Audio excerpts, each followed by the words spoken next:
Place à la culture. Vous le savez peut-être, la montagne est inspiratrice de nombreux auteurs, artistes ou encore chanteurs, à l'image de ce titre ultra connu, La montagne de Jean Ferrat. Dites-nous tout sur cette chanson, Louis Comiti.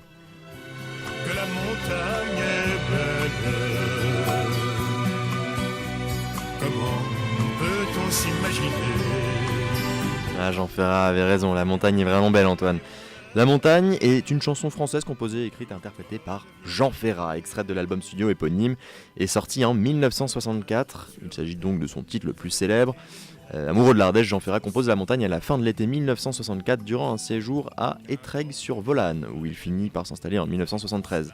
Ce lieu lui sert de source d'inspiration pour cette chanson que les habitants de la commune se sont d'ailleurs réappropriée en la surnommant Notre chanson. Ouais, c'est Entraigue-sur-Volane, attention, on va se fâcher avec nos auditeurs là-bas. C'est un peu la vôtre aussi de chanson, Louis, vous l'écoutez tous les jours. Exactement, mais bon, en tout cas, dans une interview publiée le 5 janvier 1965 dans l'Humanité, le chanteur confie avoir écrit cette chanson pour sa femme, Christine Sèvres, ce qu'il démentira par la suite. Jean Ferrat dit avoir écrit cette chanson très rapidement, en 2-3 heures. Il explique l'avoir écrite très facilement parce que c'est un contact vrai avec la réalité d'un pays. Cette chanson a pour thème l'exode rural qui touchait la France à cette époque, en particulier celui des paysans ardéchois. Il est plus rapide pour écrire une chanson que vous pour écrire une chronique, une chanson qui ravit justement la critique.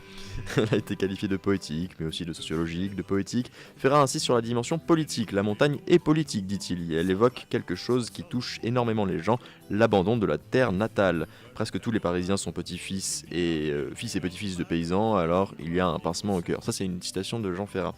La chanson a été également décrite comme la première chanson écologiste. Jean Ferrat commande d'ailleurs l'écologie. Pour moi, ce n'est pas seulement la nature, les petits oiseaux, les fleurs, les châtaignes, c'est la vie des hommes dans ces lieux-là. Une chanson qui est encore d'actualité après la COP21, qui a eu lieu il y a quelques semaines à Paris. À Paris, exactement.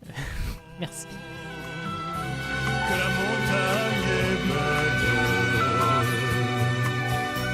comment peut-on s'imaginer? Ah, la montagne de Jean Ferrat. Merci Louis, Mister Culture de Sensation Alpes. Et tout de suite, retour justement de la musique sur Sensation Alpes 96.4.